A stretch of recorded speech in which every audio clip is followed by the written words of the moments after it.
Right now 25,000 টাকা বাজেটের ভেতরে সেরা 4টি স্মার্টফোন নিয়ে আজকের ভিডিওতে আমরা আলাপ করব। তো বন্ধুরা আপনারা এটা মনে করবেন না যে এই মোবাইল ফোনটি শুরুতে রয়েছে বলে এই মোবাইল ফোনটি সবচেয়ে ভালো এবং এই মোবাইল ফোনটি শেষে রয়েছে বলে এই মোবাইল ফোনটি খারাপ। তো আসলে আমাদের লিস্টে যে 4টি মোবাইল ফোনই রয়েছে সেই সকল ফোনগুলোই বাজেট পয়েন্ট থেকে কিছু স্পেশাল অফার করছে। তো আসলে আপনারা যদি আমাদের ভিডিওটি শেষ পর্যন্ত দেখেন তাহলে খুব সহজে বুঝতে পারবেন যে আপনাদের জন্য কোন মোবাইল ফোনটি কেনা পারফেক্ট হবে অথবা বেস্ট হবে। প্রথমতই আমাদের লিস্টে রয়েছে মোটোরোলার mobile phone Motorola Moto G64 এই মোবাইল ফোনটি। তো ফোনটি বর্তমান সময়ে বাংলাদেশ বাজারে আনঅফিসিয়ালি পাওয়া যাচ্ছে 21,000 টাকায় এর 8 128GB ভেরিয়েন্ট। তো বন্ধুরা আজকের এই ভিডিওতে আমাদের লিস্টে যে 4টি মোবাইল ফোন রয়েছে এর মধ্যে থেকে 3টি মোবাইল ফোন হলো আনঅফিসিয়াল ভাবে পাওয়া যাচ্ছে এবং একটি মাত্র মোবাইল ফোন যেটা অফিসিয়াল ভাবে পাওয়া যাচ্ছে। তো আসলে এই বাজেটের মধ্যে আনঅফিসিয়াল মোবাইল ফোনগুলোর মাত্রা আসলে বেশি রয়েছে। অফিসিয়াল মোবাইল ফোনগুলো আসলে সেরকম ভাবে প্রাইস টু পারফরম্যান্স দিচ্ছে না বা সেরকম ভালো মোবাইল ফোন নেই এবং আনঅফিসিয়ালের দিকে যদি আপনারা দেখতে চান তাহলে আপনারা প্রাইস টু পারফরম্যান্স আলা মোবাইল ফোনগুলো বেশি দেখতে পাবেন। তো বন্ধুরা মোটো G64 এই মোবাইল ফোনটি সম্পর্কে বলতে গেলে এই মোবাইল ফোনটি প্রাইস পয়েন্ট থেকে কিছু ভালো কিছু অফার করছে। এখানে 21-22 হাজার থেকে এই বাজেট রেঞ্জের মধ্যে মোবাইল ফোনটিতে রয়েছে 6000 mAh এর ব্যাটারি, তার সাথে মিডিয়াটেক ডাইমেনসিটি 7025 এর একটি প্রসেসর যেটা হলো 6nm বেস একটি প্রসেসর এবং বন্ধুরা এটি হলো একটি নতুন প্রসেসর এবং এটাই হলো প্রথম মোবাইল ফোন যেটা এই নতুন প্রসেসর দিয়ে মোবাইল ফোনটি লঞ্চ করলো এবং এই প্রসেসরটি মিডিয়াটেক ডাইমেনসিটি 7020 এই প্রসেসরটির থেকে কিছুটা বেটার পারফরম্যান্স পাবেন আপনারা এই প্রসেসরটিতে। তো এই মোবাইল ফোনটির আন্তর্জাতিক স্কোর 5 লাখের উপরে বা 5 লাখের আশেপাশে থাকে। তো এই পারফরম্যান্সটি বা এই আন্তর্জাতিক স্কোরটি আমরা খুবই ভালো বলতে পারি এই বাজেট সেগমেন্টের ভেতরে।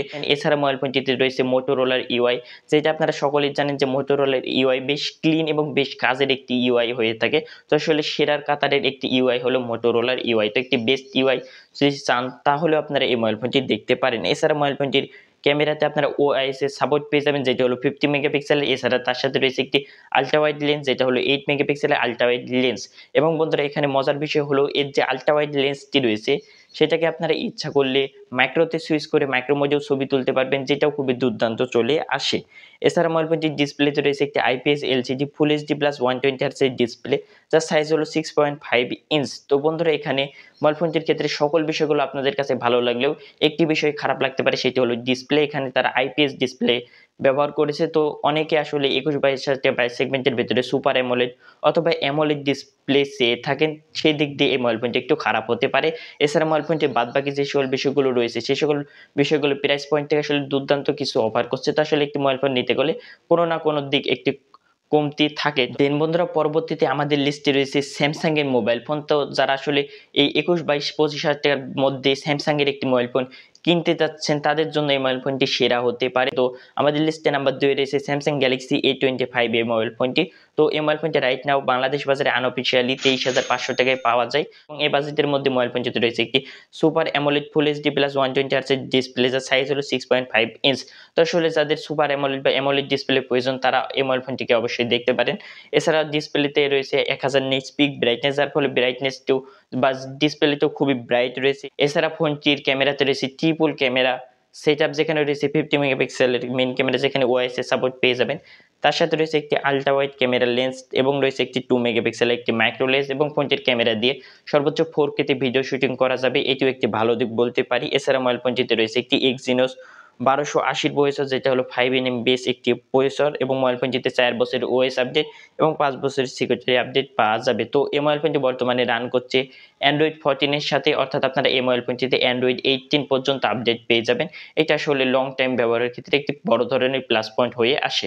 এছাড়া এই মোবাইল ফোনটিতে রয়েছে 5000 mAh এর ব্যাটারি, কিন্তু মোবাইল ফোনটির বক্সের ভিতরে কোনো প্রকারের চার্জার পাবেন না, যেটা আপনারা সকলেই জানেন যে স্যামসাং বর্তমানে তাদের ফোনের বক্স থেকে চার্জারটি উঠিয়ে নিচ্ছে। তো এই মোবাইল ফোনটি যদি আপনারা কিনেন তাহলে আরও 15 থেকে 2000 টাকা খরচ করে একটি চার্জারের এক্সট্রা টাকা আপনাদেরকে যোগ করে নিতে হবে। এই মোবাইল ফোনটিরও দুটো বিষয় কমতি রয়েছে, সেটি হলো এই মোবাইল ফোনটিতে একটি ওয়াটার ড্রপ নচ ডিসপ্লে রয়েছে, তার সাথে মোবাইল ফোনটির প্রসেসরটি রয়েছে সেটা একটু হিটিং করে, তাই জন্য মোবাইল ফোনটি একটু গরম হতে পারে গেমিং টেমিং করার ক্ষেত্রে।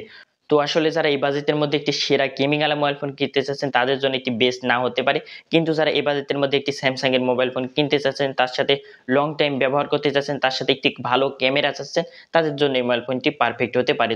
আর আপনারা যদি এই বাজেটের মধ্যে একটি সুপার অ্যামোলেড ডিসপ্লে চাচ্ছেন, তার সাথে একটি ভালো ক্যামেরা সেটআপ চাচ্ছেন, তার সাথে একটি ভালো পারফরম্যান্স চাচ্ছেন, অর্থাৎ একটি ব্যালেন্স মোবাইল ফোন চাচ্ছেন, তাদের জন্য পোকো X6 Neo 5G এই মোবাইল ফোনটি সেরা হতে পারে। তো এই মোবাইল ফোনটিও দেশের বাজারে আনঅফিসিয়াল ভাবে পাওয়া যাচ্ছে। তো এই মোবাইল ফোনটির 828 জিবি ভ্যারিয়েন্ট পাওয়া যাচ্ছে 22,000 টাকা 22 সেগমেন্টের আশেপাশে, এবং এই বাজেটের মধ্যে মোবাইল ফোনটিতে রয়েছে একটি অ্যামোলেড ফুল এইচডি প্লাস 120 হার্টজের ডিসপ্লে, যার সাইজ হলো 6.67 ইঞ্চ, যেখানে রয়েছে 1000 নিটস পিক ব্রাইটনেস। এছাড়া ডিসপ্লেতে রয়েছে কর্নিং গরিলা গ্লাস 5 এর প্রোটেকশন। ফোনটিতে প্রসেসর হিসেবে রয়েছে মিডিয়াটেক ডাইমেনসিটি 6080 একটি প্রসেসর, যার আন্তর্জাতিক স্কোর 4,38,000-এর আশেপাশে হয়ে থাকে। তো এই মোবাইল ফোনটি পারফরমেন্সের দিক দিয়ে মোটো G64 তার থেকে কিছুটা পিছিয়ে রয়েছে। এছাড়া মোবাইল ফোনটির ক্যামেরাতে রয়েছে 108 মেগাপিক্সেল ক্যামেরা, তার সাথে রয়েছে 2 মেগাপিক্সেল একটি মাইক্রো ক্যামেরা। এছাড়া মোবাইল ফোনটিতে রয়েছে 5000 mAh এর ব্যাটারি, 33 ওয়াটের চার্জিং সাপোর্ট। তো এই মোবাইল ফোনটি সম্পর্কে ওভারঅল বলতে গেলে আপনারা যদি এই বাজেটের মধ্যে একটি ভালো ডিসপ্লে এবং ভালো প্রসেসর চান তাহলে এই মোবাইল ফোনটি অবশ্যই দেখতে পারেন। এছাড়া বন্ধুরা আপনারা যদি এই বাজেটের মধ্যে একটি অফিসিয়াল মোবাইল ফোনই লাগে যেটা আসলে ভালো স্পেসিফিকেশন পাওয়া যাবে, তাহলে আপনারা টেকনো কেমন 30 এই মোবাইল ফোনটি দেখতে পারেন। তো ফোনটি রিসেন্ট টাইমে লঞ্চ হয়েছে কিছুদিন আগেই। তো এই মোবাইল ফোনটি দেশের বাজারে অফিসিয়ালি পাওয়া যাচ্ছে 25,000 টাকায় 8 256 জিবি ভ্যারিয়েন্ট। এখানে আপনারা বড় ধরনের স্টোরেজ পেয়ে যাবেন, এটা একটি বড় ধরনের প্লাস পয়েন্ট আপনার জন্য হতে পারে। এছাড়া মোবাইল ফোনটিতে রয়েছে একটি অ্যামোলেড ফুল এইচডি প্লাস 120 হার্টজের ডিসপ্লে, যার সাইজ হলো 6.78 ইঞ্চ, এবং ফোনটির ক্যামেরাতে রয়েছে 50 মেগাপিক্সেল মেইন ক্যামেরা, যেখানে আপনারা ওআইএস এর সাপোর্ট পেয়ে যাবেন। ফোনটিতে রয়েছে মিডিয়াটেক হিলিও G99 আলটিমেট এই প্রসেসরটি, যেটা হলো একটি 4G প্রসেসর। এছাড়া রয়েছে 5000 mAh এর ব্যাটারি এবং 70 ওয়াটের চার্জিং সাপোর্ট। তো ফোনটি সম্পর্কে ওভারঅল বলতে গেলে আপনারা যদি এ বাজেটের মধ্যে একটি অফিসিয়াল মোবাইল ফোনই কিনতে চান তাহলে আপনারা টেকনো কেমন 30 এই মোবাইল ফোনটি নিঃসন্দেহে কিনতে পারেন। যদি আপনারা টেকনোর মোবাইল ফোন এই 25,000 টাকা 22 সেগমেন্টের মধ্যে কিনতে ইচ্ছুক হন তাহলে আপনারা নির্দ্বিধায় কিনতে পারেন, এতে কোনো ধরনের সমস্যা হবে না। আর যদি বন্ধুরা আপনারা এই বাজেটের মধ্যে বা 25,000 টাকা 22 সেগমেন্টের আশেপাশে একটি আনঅফিসিয়াল মোবাইল ফোন হলেও চলবে কিন্তু ভালো কিছু মোবাইল ফোন দরকার, তাহলে আপনারা পোকো X6 নিয়েও এই মোবাইল ফোনটি দেখতে পারেন। ফোনটির ডিসপ্লে ভালো, ফোনটির পারফরমেন্স ভালো, সকল কিছুই ভালো। যদি আপনারা এখানে আলট্রা ওয়াইড ক্যামেরাটি স্যাক্রিফাইস করতে চান তাহলে আপনারা এই মোবাইল ফোনটি নিঃসন্দেহে নিতে পারেন। কিন্তু যদি আপনাদের একটি আলট্রা ওয়াইড ক্যামেরাই প্রয়োজন হবে এবং আপনারা একটি ভালো ওএস বা একটি ভালো ইউআই আলা মোবাইল ফোন কিনতে চাচ্ছেন তাহলে আমার মতে মোটো G64 এটি one of the best choice হতে পারে। মোবাইল ফোনটির সকল কিছুই ভালো রয়েছে, ফোনটির ক্যামেরা, ফোনটির পারফরমেন্স, ফোনটির ব্যাটারি, ফোনটির ওয়েস সকল কিছু ভালো রয়েছে, এবং আপনারা একটি লং রানে আপনারা মোবাইল ফোনটি থেকে ভালো সাপোর্ট পাবেন আশা করে থাকি। শুধুমাত্র এখানে আইপিএস ডিসপ্লে রয়েছে, সেটাও যথেষ্ট ভালো। তো আসলে অ্যামোলেড গ্রিন লাইন পড়ার ভয় থাকে এবং আইপিএস এ গ্রিন লাইন পড়ার ভয় থাকে না, এটিও আপনারা একটি প্লাস পয়েন্ট হতে পারেন। তো আসলে এই মোবাইল ফোনটি বেস্ট হতে পারে আপনাদের জন্য। এছাড়া যদি আপনারা এই বাজেটের মধ্যে একটি স্যামসাং এর মোবাইল ফোন নিতে চান এবং স্যামসাং এর স্বাদ পেতে চান তাহলে স্যামসাং A25 এই মোবাইল ফোনটি নিঃসন্দেহে নিতে পারেন। ফোনটি আসলে বাজেট পয়েন্ট থেকে কিছু সেরা কিছু অফার করছে। তো বন্ধুরা এই ছিল আজকে আমাদের ভিডিওটি।